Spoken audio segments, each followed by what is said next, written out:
자, 오늘은 저번 시간에 얘기했던 대로 이제 르네상스 시대에서 공부를 하도록 하겠습니다. 르네상스라는 뜻은 뭐냐면은 다시 태어났다. 우리 영어에 보면은 알리가 붙죠. 그 어떤 의미입니까? 알리. 다시. 맞죠? 그래서 다시 태어나다. 르네상스는 왜 생겼을까? 그 다음, 르네상스는 과연 무엇을 다시 탄생시켰을까? 여기에 우리가 오늘 초점을 맞춰가지고 수업을 한번 해보도록 하겠습니다. 자, 그러면은 르네상스가 어떻게 태동하게 되었는지에 대해서 먼저 알아야 되겠네요. 첫 번째, 이건 뭘까요? 십자군 전쟁이죠. 자, 십자군 전쟁입니다. 그 다음, 이건 뭘까요? 흑사병. 맞죠? 자, 유럽에서, 그때 당시 유럽 인구가 12만 명이었어요. 그 중에서 4만 명이 죽었습니다. 거의 4분의 430일, 3분의 1이 죽었죠. 대단한 사건입니다. 그 다음에 이 사람 누굴까요? 기독교를 제일 먼저 만들게 된 장군이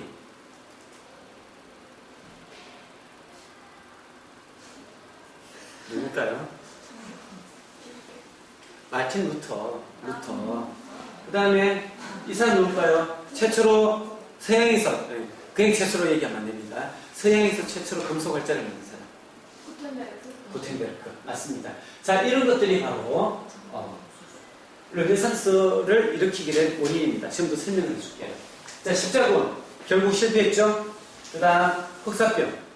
나 기도 열심히 했는데 왜 우리 가족들 다 죽이지? 하느님이 많이 계시다면 왜 그렇지?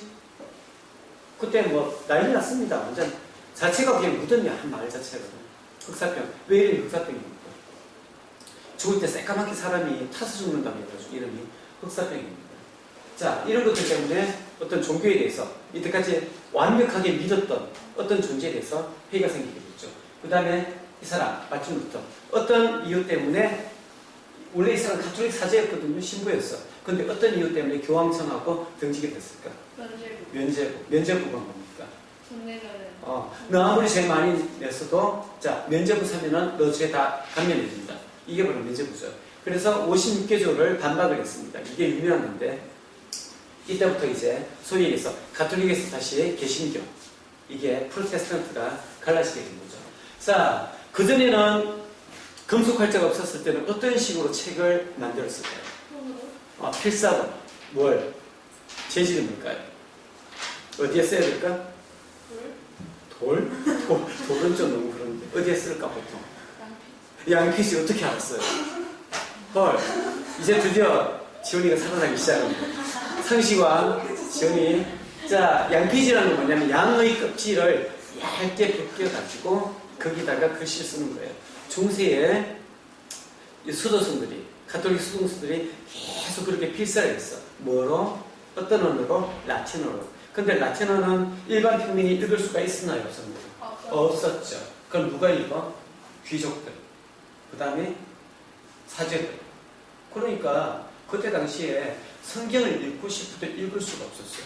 근데 바로 이 금속 활자를 통해 가지고 바로 막 찍어내는 겁니다. 그 다음에 이분에 의해서 이제 독일말로 최초로 이제 라틴어가 아닌 독일로로 된 성경이 나오게 됐죠. 그래서 지식의 보편화 이런 것들 때문에 이제 르네상스가 태어났습니다. 자, 르네상스 하면 이제 스타트를 첫 번째 끊은 사람이 누구냐? 바로 이 마사추입니다. 왜 15세기 사람들은 마사추의 그림을 보고 깜짝 놀랐을까요? 자, 옆에 있는 그림하고 비교를 해보겠습니다. 뭐가 차이가 나요? 사람수. 또 애기가 얘기해. 또 그냥 쉽게 봐, 쉽게. 3D와 2D의 차이점이죠. 얘는 2D, 얘는 3D. 뭐 되게 무져요. 아닙니다. 그때 당시에는 사람들이 이거 보고 기절초풍을 냈습니다. 도대체 무슨 마술을 부린 거야? 이렇게 했거죠. 자, 옥자의 성모자성이라고요. 마사추가 처음으로 원근법을 도입해서 그린 그림입니다. 자, 이게 르네상스 회화의 창시자라고 얘기하고요. 중세 이코나와 어떤 차이가 있을까? 첫 번째는 뭐라고요? 뭐가 있다? 원근감이 있다. 두 번째는 바로 르네상스 미술은 바로 그리스와 로마 시대를 다시 재탄생시킨 거예요. 자, 그리스 로마 미술이 가장 중요한 건 뭡니까? 조화와 균형입니다. 자, 그래서 지금부터 거기에 대해서 한번 알아보도록 하겠습니다. 얼마나 조화스러운지에 대해서 한번 알아보겠습니다. 이게 바로 성삼위일체라는 아사초의 그림인데요. 삼위일체가 뜻이 뭡니까? 저번에도 얘기했지만 여기 뭐 교회 다니는 친구 없죠? 성자, 성부, 성령. 그게 어떻다고? 다 같은 하느님인데 격만 다를 뿐 다 같아. 이게 말이 안 되죠. 인간적 머리로 말이 안 되잖아. 그래서 우리는 이것을 보고 신비라고 표현을 합니다. 자, 그러면은 한번 보겠습니다. 이게라고 얘기하면 안 되죠. 자, 이분이 성자 누굽니까? 예수 그리스도. 그 다음에 성령은 보통 뭐로 표현됩니까? 성령은 뭐로 표현됩니까? 아, 여기 참 달린 사람이 없죠. 잘 모르겠다. 바로 이 비둘기를 표현됩니다. 그 다음에 여기는 성부. 그래서 가톨릭에서는 야훼라고 부르고요. 아마 기독교에서는 여호와라고 부를 겁니다. 그러니까 구약에서 하느님은 보통 이분이 주로 나서셔. 그 다음에 신약에서는 주로 이분이. 근데 범세계적으로 지금 많은 사람들은 이제 이분이 더 유명하죠. 유대교는 뭐냐면 유대교는 이분만 인정하는 거예요. 성부만 인정하는 거예요. 그 다음에 기독교는 성부, 성자, 성령을 다 인정하는 겁니다. 그 차이입니다. 자, 그래서 성삼위일체 보겠습니다. 자, 얼마나 완벽하게 지금 구두를 맞추는지. 여기 있고 큰 기둥 2개, 그 다음에 양옆에 2개, 그 다음 키까지 완벽하게 맞췄죠. 그 다음에 바로 여기가 소실점인데요. 여기를 통해서 이제 원근감이 표현이 됩니다. 그래서 그때 당시 사람들은 이거 딱 보고 마치 성당에 구멍을 뚫어놨다고 생각을 했다고 그래요. 그러니까 지금의 개념으로 보면은 1970년대 때 흑백 TV만 보던 사람이 갑자기 3D 안경을 쓰고 영화관에서 최근에 뭘 했습니까? 그래비티 했습니까? 그래비티를 봤을 때 그런 어떤 감동과 놀라움, 그때 그런 걸 느꼈다고 볼 수가 있습니다. 자, 그래서 조화와 균형이 이게 바로 그리스 로마 시대의 특징입니다. 원근법의 등장, 이유가 뭡니까? 왜 원근법이 나왔을까요? 왜 원근법이 나왔을까요? 원근은 뭐를 표현하는 거예요? 현실. 그전에는 현실을 표현할 필요가 있었어, 없었어? 없었죠. 신의 시대를 어떻게 할 거예요, 인간이? 그러니까 다 상상하잖아요. 근데 이때부터는 현실을 그렸죠. 그렇기 때문에 원근법이 아주 중요하게 됐다. 꿈에서 현실로. 너희를 꿈꿀 때 보통 평면이 아니면 입체야. 입체로 꿈꾸는 사람이 있나요? 기억이 안 나죠. 꿈을 안 꿀 수도 있나요? 이건 과학적인 얘기인데 꿈을 안 꿀 수도 있나요? 꿈은 다 꿔. 근데 단지 기억만 못할 뿐이에요. 자, 그 다음에 여기에 또 재미난 게 있습니다. 어떤 내용이 있느냐면 여기 해골이 그려져 있는데 아담의 해골이래요. 그래서 이런 글이 적혀있 있답니다. 나의 어제는 너희들의 오늘이고 나의 오늘은 너희들의 내일이라. 이런 의미는 뭐를 의미하는 겁니까? 나의 어제는 너희들의 오늘. 나 벌써 죽었으니까 나의 어제는 너희들이 언젠가는 경험하게 될 오늘. 그 다음에 나의 오늘은 너희들의 내일. 나의 오늘은 지금 죽었잖아요. 너희들도 언젠가는 죽는다. 결론은 뭡니까? 죽으니까 너희들도 언젠가는 죽으니까 종교 열심히 믿으라 그런 얘기죠. 그렇게 일종의 협박하는 겁니다. 자, 완벽하게 이렇게 소실점이 여기서부터 해서. 그래서 6m 뒤에서 한쪽 눈을 딱 감고 이걸 보면 완전하게 입체적으로 보이는데요. 나중에 혹시 여러분들 저기 유럽에 놀러 가면은 꼭 한번 보면 괜찮을 것 같습니다. 그리고 이 사람들 둘이는 뭘까요? 이 그림 주문한 사람. 다르게 얘기하면 자기한테 마사초한테 돈 준 사람. 뭔가 고맙다고 표시를 해야 되겠죠. 어떻게 표시를 할까요? 그림으로 그려줬습니다. 그래서 이때부터 엄밀하게 얘기하면 직업적인 화가가 나타나는 겁니다. 돈 받아가지고 전업으로 딴 거 안 하고 그림만 그리는 사람. 이때부터 생겼습니다. 그전에는 생기지가 않았다. 그렇게 보면 됩니다. 자, 초기 르네상스 시대 보겠습니다. 보티첼리의 동방박사의 경배라는 아주 유명한 그림입니다. 자, 이 그림이 특징이 뭘 것 같아요? 딱 보니까. 자, 동방박사, 아기 예수, 이건 언제 때 얘기입니까? 어느 시대 때 얘기입니까? 시대적 배경이 어디고, 위치가 어디입니까? 예수님 어디에서 태어났어요? 이스라엘. 예루살렘. 근데 복장이 이스라엘과 예루살렘의 복장이니? 기원전 그때 복장이니? 아니지. 그럼 이 복장은 언제 복장이냐? 그때 당시 보티첼리가 살았던 르네상스 시대의 유럽인들의 복장이에요. 그러니까 지금 얘기하면 이런 개념입니다. 지금 만약에 이 보티첼리가 태어났었으면 만일 동방 박사가 이제 오토바이를 타는 사람이었으면 이제 스키니헤드족에 가죽 조끼를 입고 그 다음에 부츠를 신고요. 그 다음에 쇠사슬을 두르고 와가지고, 아니면 여자가 한 명 왔었으면 이제 미니 스커트를 입고 완전하게 어떻게 보면 이제 현대화된 그런 모습의 어떤 회화를 그렸다고 볼 수가 있는 거죠. 자, 이 그림은 뭐냐면은 메디치 가문의 충성심을 그림으로 표현한 겁니다. 왜 그런지를 알려줄게요. 자, 보티첼리한테 누가 이 그림을 주문을 했어요. 주문을 했는데 가만히 보니까 메디치 가문에게 좀 잘 보이려고. 그럼 여기서 여러분들이 또 메디치 가문이 어떤 가문인지를 알아봐야 됩니다. 혹시 이런 문양 본 적 있습니까? 없죠? 나중에 여러분들이 세계사라든가 공부하면 이 문양이 반드시 꼭 나와요. 한번 꼭 봐두십시오. 이게 바로 뭐냐면은 유럽에서 그때 당시에 르네상스 시대 때 완전 피렌체를 쥐락펴락했던 유명한 가문이 있었습니다. 그리고 이 가문이 예술적으로 어떤 큰 공헌을 했던 게 레오나르도 다빈치, 미켈란젤로, 라파엘 전부 다 여기서 다 돈을 다 줬어요. 자, 이제부터 너희들 마음껏 예술해. 그래서 어떻게 보면 르네상스 미술을 꽃피우게 된 가장 큰 어떤 뒷받침 역할을 한 게 바로 이 메디치 가문이고요. 이 사람이 위대한 로렌초라고요. 바로 메디치 가문에서 가장 유명한 사람입니다. 자, 그래서 피렌체 공동 300년 동안 이 가문에서 교황을 4명이나 배출했고요. 프랑스 왕비 2명, 그 다음에 경제, 정치, 종교, 문화계를 다 주dom잡았다. 특히 교황을 4명 배출했다. 이건 게임 끝나는 겁니다. 왜? 그때 당시 교황이 얼마나 힘이 좋았습니까? 근데 4명이나 배출했어요. 그럼 이제 그게 게임 끝난 거죠. 이 사람 한마디에 그 지역의 모든 일들이 다 결정했다고 보면 됩니다. 자, 그럼 어떤 식으로 아우를 했는지 보겠습니다. 첫 번째는 이 사람이 누구냐면은 바로 코시모 메디치라는 바로 사람인데요. 이 사람의 할아버지입니다. 자, 코시모 메디치. 국부라는 뜻은 뭐냐면은 아주 대단한 나라 국자의 아버지 국자. 나라의 아버지. 얼마나 대단했으면. 자, 이게 첫째 아들이고요. 이게 둘째 아들이고요. 그 다음에 여기가 바로 손자.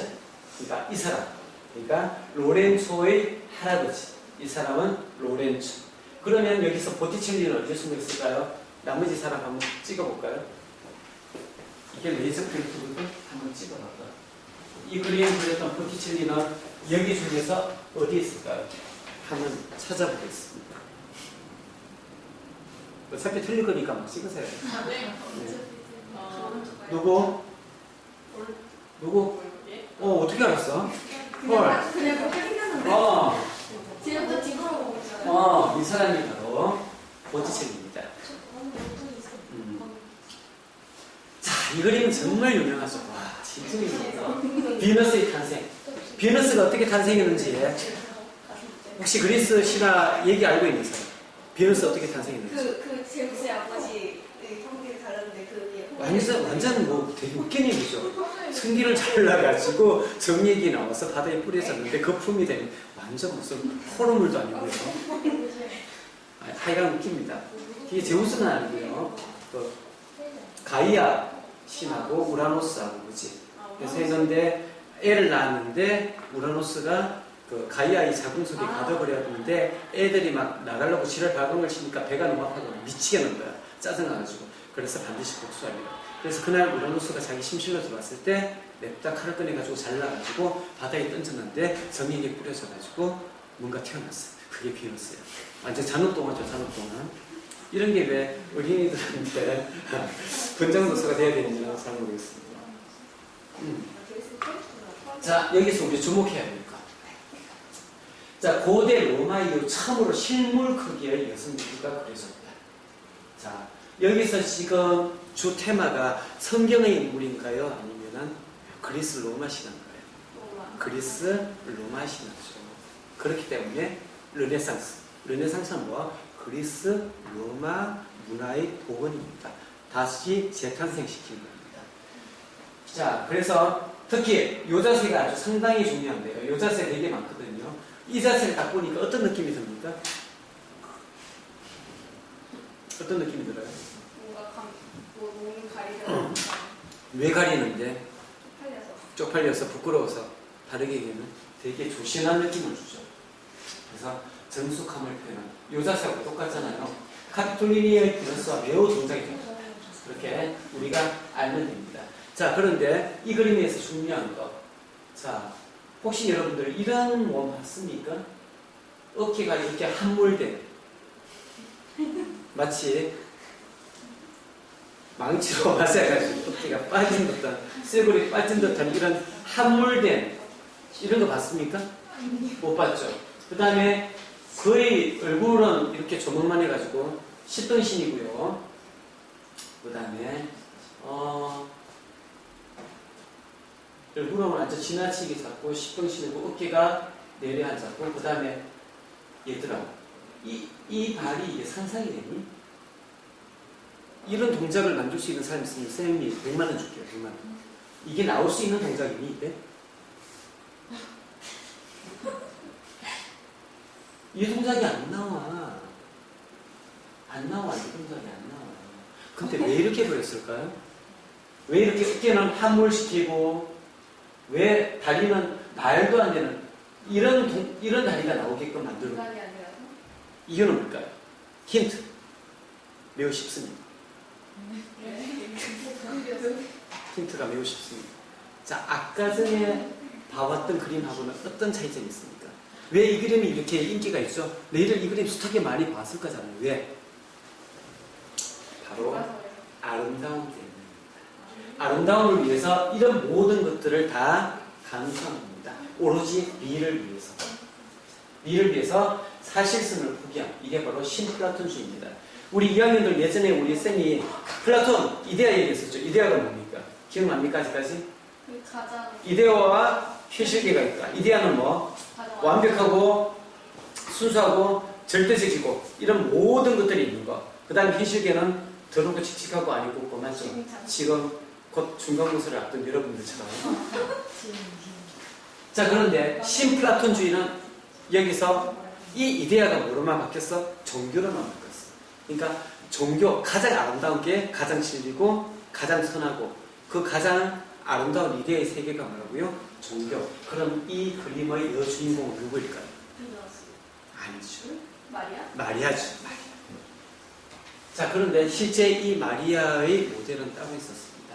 누구냐면은 시모네타 베스푸치. 누구일까요?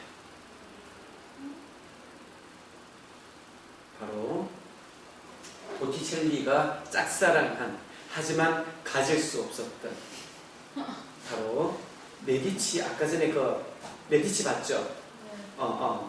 그 사람의 세컨드. 그래서 22살에 요절한. 그래서 얼마나 사랑했으면 내가 죽으면은 이 여자의 발치에 묻어달라고 얘기를 했을 정도로 그렇게 사랑을 했답니다.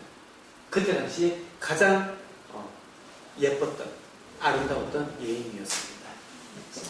자, 근데 똑같은 사람이 그렸는데 이 그림과 이 그림의 차이점은 뭡니까? 이 그림은 어느 게 더 여러분들 보니까 좀 세련됐어요. A 그림, B 그림. A가 더 세련됐죠. 이 B는 마치 뭐 같아요? 중세시대 그림 같죠. 이유는 뭐냐면 바로 얘가 신플라톤주의를 포기해. 사브나롤라라는 사람이 있었는데 이 사람이 이제 그 신부예요, 신부. 근데 지금 피렌체가 이렇게 힘들게 된 거는 우리가 예전의 신앙을 잊어서 그렇다. 예전의 신앙으로 돌아가자. 그래서 이전의 신플라톤주의 이런 것들 다 배격시킵니다. 그러니까 이 사람이 또 저 보티첼리가 또 귀가 얇아가지고 여기 완전하게 빠집니다. 그래서 다시 중세 미술로 돌아갔다는 듯한 그런 느낌을 받을 수가 있는 겁니다. 그리고 이분도 이게 동성애자예요. 마지막에 그게 밝혀져가지고 상당히 많이 힘들어했던 그런 사람입니다. 자, 그럼 지금부터 쌤이 그림 두 가지를 비교를 해줄 테니까 계속 비교를 할 겁니다. 어떤 차이가 있는지 보겠습니다. 1번 그림, 2번 그림. 자, 1번 그림, 2번 그림. 다시 1번 그림, 2번 그림. 1번 그림, 2번 그림. 1번 그림. 제텔레스키 이거는 언젠가 꼭 다룰 거예요. 아주 유명한 화가 중에서 거의 유일한 여류 화가입니다. 1번 그림, 2번 그림. 1번 그림, 2번 그림. 1번 그림, 2번 그림. 어떤 뭐가 달라졌어요? 프리 사이즈와 골반, 다리, 신체 사이즈가 일단 슬림해지고 허리선이 생기고 그 다음에 가슴이 커졌잖아요. 이게 바로 요즘 시대. 자, 그래서 이탈리아의 예술가 안나 유토피아 지오나노는 명화 속에는 비너스의 몸을 현대적 시각으로 다시 재해석했어. 그래서 방금 이때까지 다르게 그렸던 그 있잖아요. 이게 바로 이 사람이 그렸던 겁니다. 세월에 따라서 아름다움의 기준이 바뀐 걸 감안해서 21세기의 사람들이 아름답다고 느끼는 몸매를 명화 속 비너스를 통해서 표현했더라고 설명입니다. 이게 한 2년 전에 신문에 나왔던 자료인데 쌤이 다시 찾아갖고 왔습니다. 근데 현실적으로 이런 몸매가 존재할 수 있나요? 아니죠? 말이 안 되잖아. 말랐는데 어떻게 클 수가 있어? 다 의학적 힘이죠. 자, 이 그림 많이 봤죠? 누굽니까? 얼마 전에 이 그림 저기 그 화가 누굽니까? 유명한 사람. 앤디 워홀 맞죠?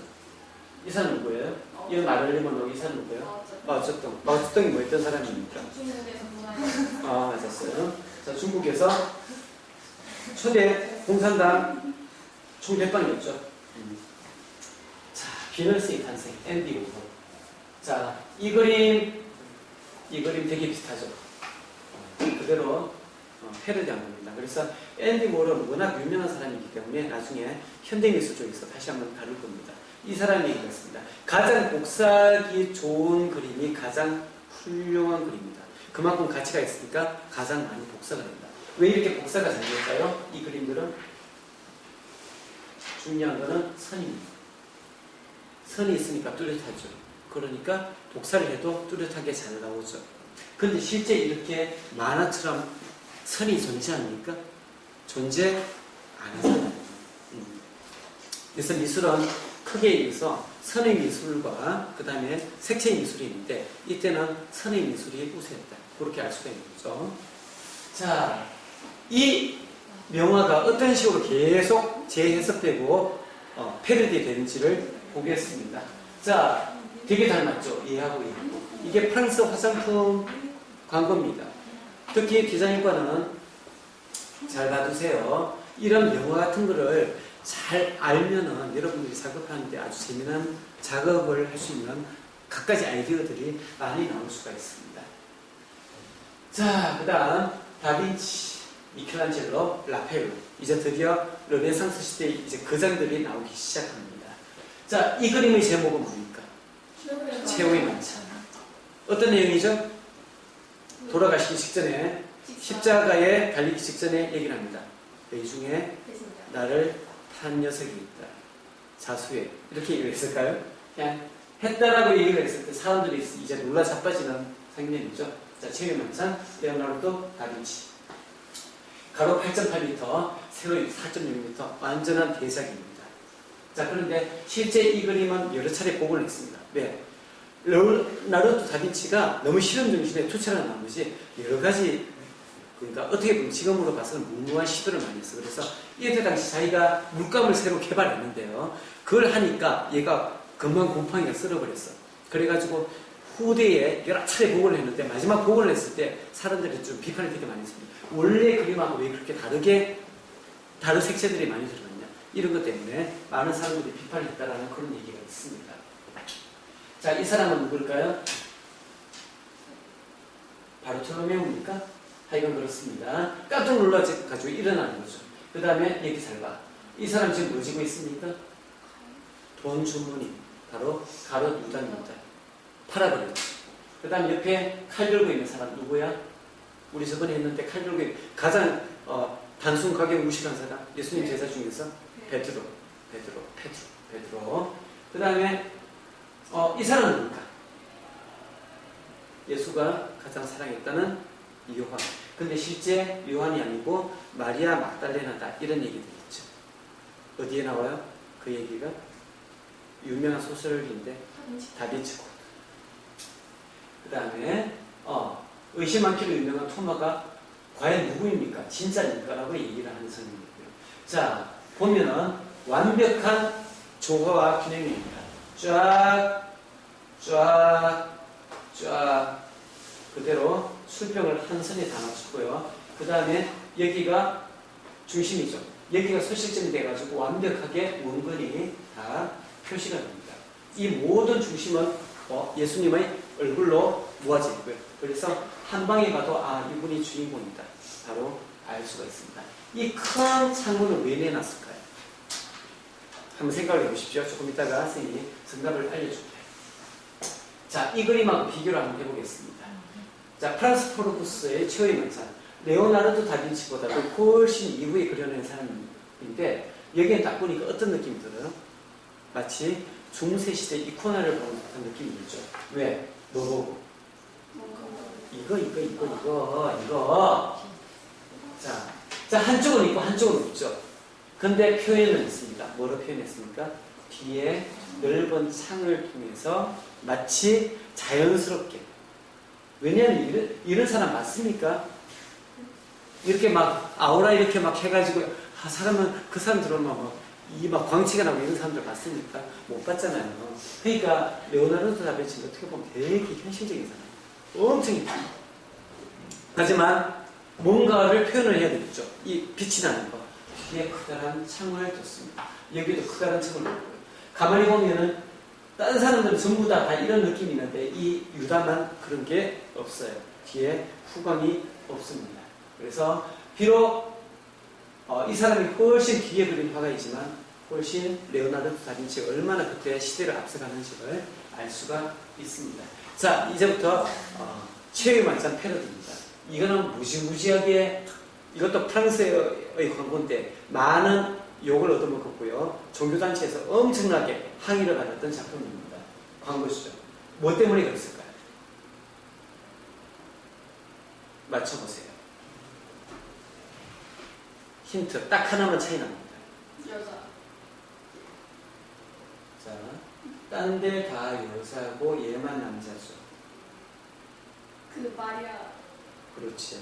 아까 전에 식으로 얘기를 했으면은 여기 다 여자여야 되죠. 왜? 예수 그리스도의 12사제가 12제자가 전부 다 남자였잖아. 그럼 여기로 따지면 다 남자여야 되는데 얘만 다르죠. 그건 뭐를 의미하는 거야? 그 사람이 요한이 아니라. 그렇지. 마리아 막달레나다. 이해됩니까? 다시 한번 얘기해 줄까? 자, 여기 다 남자죠. 맞죠? 그렇게 했다면은 여기도 다 여자가 돼야 되겠죠. 근데 얘만 남자야. 그럼 얘만 다른 성이야. 그러면 여기서 얘만 다른 성이야. 얘가 그럼 뭐란 얘기야? 여자란 얘기야. 마리아 막달레나. 왜? 그 후세 얘기를 하잖아요. 그 예수님하고 결혼한 사람이라고. 근데 기독교에서는 이거 신성모독이죠. 그래서 이게 나오고 나서 신성모독이 됐던 겁니다. 이 비둘기가 아까 지금 뭐를 의미한다고 그랬습니까? 성령. 자, 그래서 이 광고를 올리지 말라고 법원에 얘기를 했는데 법원에서는 과연 누구 손을 들어줬을까요? 광고주의 손을 들어줬을까요? 아니면 이 종교계의 손을 들어줬을까요? 광고주입니다. 표현의 자유는 존중되어야 된다. 자, 이거는 더 욕을 얻어먹었죠. 전부 다 있어. 청바지 광고입니다. 일단은 딱 보니까 뭔가 좀 욕 얻어먹을 만하죠, 그죠? 일단 여자들이 되게 헐벗게 나왔잖아요, 헐벗게. 맞죠? 자, 그런데 이런 구도가 생각보다 되게 많습니다. 이것도 욕 바가지로 넣었죠. 왜입니까? 그냥 너희들 보는 대로 얘기하면 그게 답이야. 왜입니까? 왜 욕을 얻어먹었을까? 근성해? 아니지. 이상하네. 흑인? 예수가 유세 인증이죠. 어떻게 흑인이 예수야? 열받네. 자, 이건 우리 한국 드라마입니다. 요 구도 맞죠? 맞죠? 그 다음에 이거 예전에 나가수 갔을 때 이거 쌀집 아저씨 윤도현이고 그죠? 이것도 이런 식으로. 그러니까 앞으로 이제 이런 구도를 봤을 때는 저거 최후의 만찬 패러디구나. 여러분들이 알면은 재밌잖아요. 그런 걸 위해서 이제 공부하는 거예요. 그래서 요거는 유명한 영화인데요. 비리 디아나의 명장면입니다. 이것도 똑같이 그 구도를 했죠. 그래서 이게 뭐 황금 종려상을 받았다는 그런 얘기가 있습니다. 자, 이제 유명한 이제 모나리자 가도록 하겠습니다. 이 모나리자는 어느 미술관에 있을까요? 루브르. 어디 있어? 어느 나라야? 프랑스. 이 그림 때문에 루브르 박물관이 1억 달러씩 매년 벌어다 주는 아주 효자 그림입니다. 효자라고 얘기하는 효녀입니까? 그렇습니다. 자, 모나리자는 딱 생각나는 거 있어. 뭡니까? 눈썹이 없어. 왜 눈썹이 없을까? 못 그렸다는 얘기도 있고 안 그렸다는 얘기도 일단은 레오나르도 다빈치가 머리는 진짜 좋은데 끈기력이 없었대. 그래서 뭘 하다가 제대로 완성시킨 게 거의 없대. 그래서 이 돈을 주는 사람들한테는 레오나르도 다빈치가 얼마나 악명이 높았는지 얘가 어느 순간에 갑자기 튀어버려요. 감당이 못해가지고 그냥 바로 튀어버려요. 그래서 돈 떼먹고 달아나기로 유명했던 사람이에요. 그래서 말년에 되게 좀 어떻게 보면은 레오나르도 다빈치는 정말 좀 비참했어요. 하루에 3시간, 4시간 다니면서 계속 작업을 했는데 너무나도 막 할 게 많고 막 그 지적타물이 많으니까 뭘 제대로 완성시켜 놓지 못한 거예요. 그래서 첫 번째는 미완성이다. 미완성이어서 눈썹을 못 그렸다. 두 번째는 이때는 눈썹이 없던 게 유행이었어. 그래서 부인들이 전부 다 눈썹을 다 뽑았을 것이다. 세 번째는 시간이 지나서 지워졌을 것이다. 이렇게 세 가지 식으로 얘기가 나오고 있습니다. 자, 모나리자는 눈썹과 그 다음에 바로 이 미소죠. 웃는 듯 마는 듯. 그 다음에 각도에 따라서 다 달라져. 자, 여기에 대해서 우리 한번 알아보도록 하겠습니다. 자, 먼저 여기를 한번 볼게요. 여기 보니까 아까 전에 보티첼리 비너스 그리는 선이 있었죠. 여기 선이 존재합니까? 선이 존재하지 않죠. 이게 훨씬 더 세련됩니다. 이게 바로 스푸마토 기법이라고 합니다. 어떻게 하느냐? 점으로 콕콕콕콕콕 찍어가지고 자연스럽게 이거를 표현하는 거야. 이 경계와 경계를. 실제 사람 몸이 이렇게 만화처럼 이렇게 선으로 된 건 아니잖아요. 그러니까 이 스푸마토 기법을 최초로 시도한 사람이 바로 레오나르도 다빈치입니다. 자, 그런데 나중에 이 그림의 연구를 하다 보니까 실제 이 그림이 그전에는 조컨도 부인인가 그 사람을 그렸다고 얘기하는데 나중에 알고 봤더니만 자화상 아닌가? 레오나르도 다빈치하고 조금 더 젊고 주름이 없고 헤어스타일만 바뀐다면 똑같지 않을까. 그래서 자기 자화상이지 않을까 그런 추측도 했습니다. 그래서 실제 그 그림을 주문한 사람한테 14년 동안 주지도 않고 이 그림을 너무나도 사랑했던 나머지 자기 방에 계속 14년 동안 걸어두었다라는 그런 얘기도 있습니다. 자, 그 다음 앙브레이 성공 레오나르도 다빈치. 여기서도 우리가 레오나르도 다빈치가 최초로 시도했던 유명한 게 있습니다. 이거는 삼각 구도법입니다. 삼각이 어떤 의미를 주니? 삼각이 안정감. 그래서 이 구도가 되면은 그림이 되게 안정감 있게 돼요. 안정감 있게.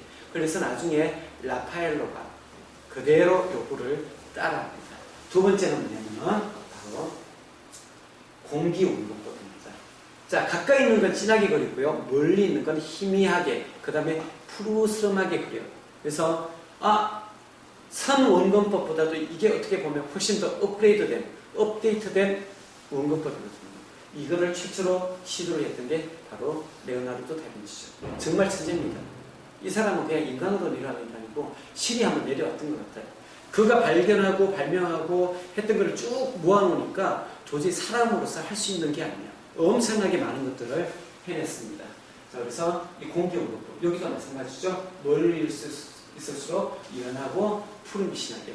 그전에는 그렇게 하면서 멀리 있는 것도 진하게, 가까이 있는 것도 진하게. 이때부터 달라진 겁니다.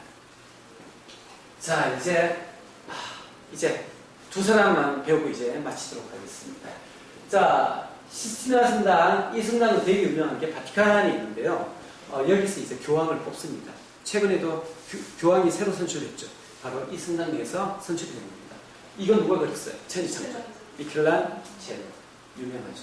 자, 레오나르도 다빈치는요, 정말 천재고요. 이 사람은 진정한 장인입니다. 자, 이 그림에는 이 네 가지 코드가 있는데요. 일단은 교황 유리우스 2세의 명을 받았어. 성당에 뭔가 벽화를 그리고 있는데 누구 시키지 했는데 갑자기 어떤 사람이 나타났습니다.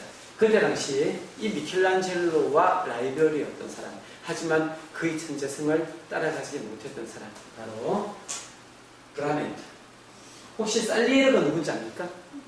모차르트의 라이벌이었는데 그 사람은 노력파였죠. 모차르트는 그냥 천재였고요. 하룻밤 술 마시고 여자가 놀면서 그냥 교양도 하나라고 써져버리고. 그러니까 얼마나 짜증이 났겠어요. 사람이 가장 비참할 때가 뭐냐면은 내가 감히 따라잡을 수 없는 사람이 바로 옆에 존재할 때, 이때 그 질투심은 미칩니다. 그래서 브라멘트가 생각했습니다. 이번 기회 때 미켈란젤로를 한 방에 보내자. 어떻게? 미켈란젤로는 그전에는 뭘 주로 했던 사람이야? 조각을 했었어. 조각을 했었는데 벽화죠. 그러니까 너 이번에 제대로 한번 쪽을 한번 당해봐라. 이 사람이 생각을 해가지고 조각했던 사람이 과연 벽화를 그릴 수가 있을까? 두 번째, 이 벽화를 그릴 때는 전부 다 회칠을 해가지고 물감을 칠하거든요. 그래서 엄청난 횟가루가 들어져. 그럼 건강에 좋아 안 좋아? 안 좋죠. 실제 그래서 이 4년 동안 작업을 하다가 미켈란젤로가 이 횟가루 때문에 하도 눈에 들어가가지고 한쪽 눈이 실명했습니다. 하루에 4시간에서 5시간을 자면서 꼬박 이 모든 그림을 다 혼자서 그렸습니다. 천장에 그리는 걸 어떻게 그렸을까? 판자에 매달려가지고 그렸어.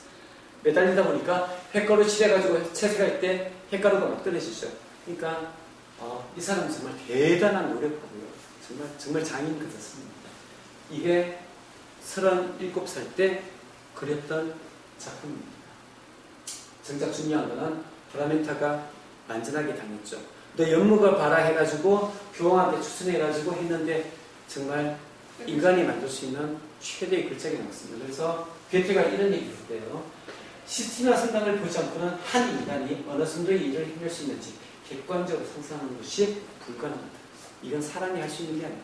정말 미켈란젤로기 때문에 한 겁니다. 레오나르도 다빈치 얘기했을까요? 아까 전에 얘기했죠.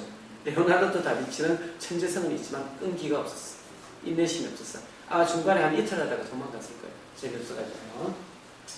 자, 이게 유명한 또 무슨 아담의 창조죠. 자, 누굽니까? 아담. 여기는 제우스가 아니죠. 성경의 인물이죠. 아담을 누가 창조했습니까? 야훼. 구약에서 하느님은 야훼야. 자, 먼저 이 손가락부터 보겠습니다. 여기는 손가락이 꼿꼿하죠. 여기는 어떻게 돼? 구부져 있죠. 어떤 느낌이 듭니까? 구부져 있는 거는. 나약함, 강함. 신은 강하고 인간은 나약하다. 두 번째. 자, 그 이전에는 하느님을 그려낼 수가 없었어. 왜? 하느님을 직접 그려낸다는 것은 이건 신성 모독이에요. 그래서 그 전에 어떻게 표현했냐? 이렇게 빛으로 표현했습니다. 모세죠. 모세가 시나이산에 가가지고 지금 메시지 받는 거잖아요. 야훼를 이렇게 표현했어. 불타는 법, 나뭇가지, 빛. 그런데 이렇게 표현을 했죠. 그래서 사람들이 왜 신성 모독했냐라고 막 항의를 했습니다. 그때 미켈란젤로가 뭐라고 얘기했을까요? 야, 성경 봐. 야, 우리가 아담이 우리 선조니까 우리를 하느님 닮게 그렇게 만들었잖아. 그러니까 나의 모습이 하느님의 모습하고 비슷할 수밖에 없잖아. 이렇게 해가지고 그냥 넘어갔던 겁니다. 자, 과학적 모순이 있습니다. 아담을 보고 과학적 모순 찾아보십시오. 이 찾는 사람에게 선생님이 사탕을 주겠습니다. 성인 남자친구 성기가 못하던데요. 발가락. 발가락? 발가락이 귀여워. 자, 힌트. 이거 힌트 얘기하면 바로 맞추는데 조금 더 기다려보겠습니다. 근육이 이상해. 근육이 네. 이상해? 네. 왜? 가슴 이쪽에 너무 주름 같은 게 많이 나는데. 주름 같은 게 많이 있어? 저 어깨 쪽이 좀 뭔가. 자, 단순합니다.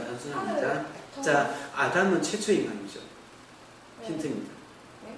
아담이 근육이. 배꼽이야. 배꼽이죠. 배꼽은 뭐야? tet줄. 탯줄이죠. 탯줄은 뭐 누구한테서 나왔다는 얘기야? 엄마한테서 나왔다는 얘기지. 아담을 최초로 만들었는데 탯줄이 있을 수가 있어 없어? 없죠. 그러니까 배꼽. 바로 이게 과학적인.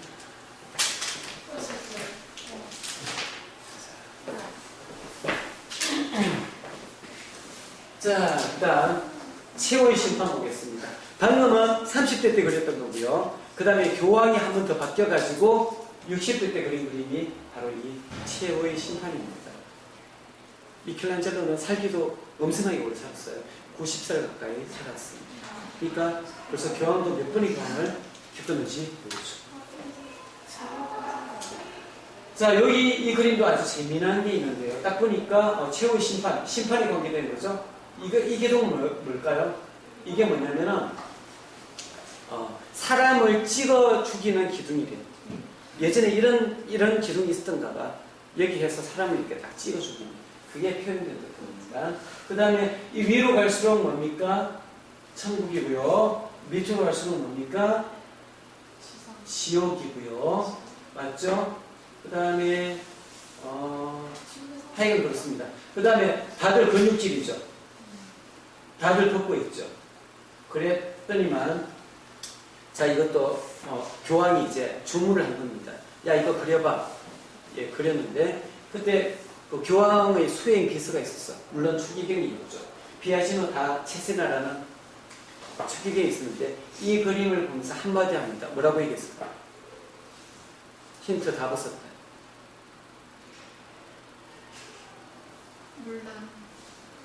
물론 그렇지. 야, 여기가 창제춤이야?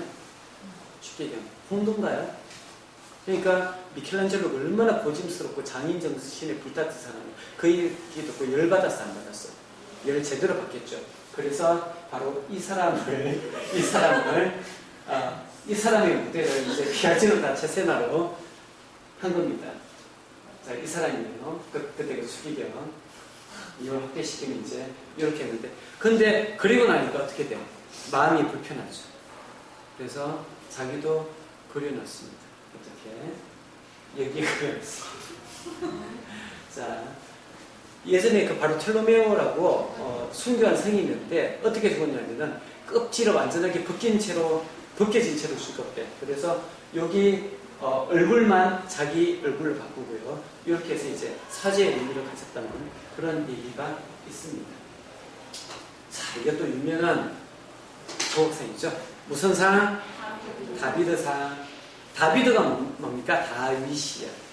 다윗을 다비드라고 표현한 거예요. 다윗상, 다비드상 같은 겁니다.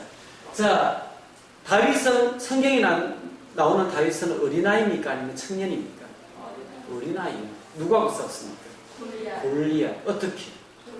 돌로 던졌는데 막방이 그대로 꽂혔죠. 그래가지고 죽었잖아요. 자, 그런데 얘는 어린아이야 아니면 청년이야? 청년. 왜 성경하고 사실이 다른데? 르네상스는 아까 전에 얘기했죠? 중요한 게 사실보다 뭐가 중요하다고 했어? 아름다움. 야, 청년의 몸이 얼마나 아름다워. 이 근육, 이 식스팩, 넓은 어깨. 미치겠죠? 그래서 이 청년을 그려드립니다. 자, 딱 보니까 실제보다도 일반적인 인간들보다도 실제보다도 더 큰 게 두 가지가 있어. 뭡니까? 얼굴 맞습니다. 얼굴 한 군데 더 찾아보십시오. 어떻게 알았어? 다른 사람들은 딴 거 상상했을 텐데. 네. 손입니다. 왜 얼굴과 손을 크게 그렸을까요? 크게 조각했을까? 왜? 힌트. 이거 연락이 큽니다. 5.1인지 5.3인지 약 5m입니다. 멀리서 보면 얼굴 안 보이고. 그럼 5점 되니까 어떻게 돼? 밑에서 봐야 되겠죠. 밑에서 볼 때 이렇게 커야지만 밑에서 볼 때 정말 원래 사람처럼 그렇게 보인대. 대단하지 않습니까? 손과 얼굴이 매우 크게 조각된 이유가 바로 여기에 있던 겁니다. 이것도 유명한 거죠. 뭡니까? 제목 하나? 피에타. 피에타. 응? 우리 한국 영화 김기덕 감독 맞죠? 네. 자, 피에타 뜻은 뭐냐면은 이것도 25살 때 했어요. 자비를 베푸소서. 어떤 장면입니까? 십자가에 매달린 걸 끌어내려서 엄마인 마리아가 너무나도 슬퍼하면서 자기 아들을 슬퍼하고 있는 그런 장면이죠. 자, 그런데 좀 재미난 게 있어. 자, 예수 얼굴하고 엄마 얼굴 있잖아요. 누가 더 젊어요? 엄마. 근데 엄마가 나이가 더 많아야 되죠. 네. 왜 이렇게 했을까? 그렇지, 예뻐야 되니까. 그 다음에 예수님이 거의 10등신이 넘어갔죠. 원래 이렇게 타고난 기력지였습니까? 알 수 없는 거죠. 바로 모든 게 다 미입니다. 자비를 베푸소서 피에타. 자, 근데 재미난 얘기가 있습니다. 이거는 25살 때인데요. 왜냐면은 사람들이 25살 이걸 만드니까 사람들이 믿질 않는 거예요. 믿질 않았어요. 어떻게 25살짜리가 이런 대단한 건 아니지. 그래서 여기 보면 자기 이름을 이렇게 새겨놓대요. 사람들이 안 믿어주니까. 그 다음에 미켈란젤로가 유명한 얘기를 했습니다. 조각 작업은 불필요한 부분을 떼내는 과정이다. 그래서 어떤 대리석 가게를 지나가는데 11원짜리가 있어. 아무도 안 사가는 거야. 그래서 어느 날 자기가 사갔어. 그래서 나중에 이걸 만들었지. 그러니까 가게 주인이 딱 보고 그때 그 돌이 이 돌이 되었습니까? 하니까 이 사람이 했던 유명한 얘기가 있습니다. 내가 그 돌을 지나가는데 갑자기 예수님이 불필요한 부분을 떼내고 필요한 부분을 남기래. 그렇게 해서 그렇게 했더니만 이게 남았어. 그래서 유명한 겁니다. 사실성이 중요한 거고 미가 중요한 거죠. 자, 피에타. 이게 그대로 나오게 된 거죠. 자, 목장의 승모 라파엘로. 유명한 사람이죠? 자, 이것도 다 생각해보세요. 누구요? 이 사람이 어떻게 보면은 가장 안정된, 가장 또 사랑받았던, 항상 이렇게 귀부인만 그렸으니까요. 여기에 딱 누구 올 것 같다, 딱 보니까? 마리아죠. 자, 조화, 절제, 균형의 마법사. 바로 라파엘로입니다. 자, 이게 아테네 땅이라고 유명한 그림이 있는데요. 자, 요거는 이제 다음 시간에 하도록 하겠습니다. 오늘 마치도록 하겠습니다. 꺼주세요.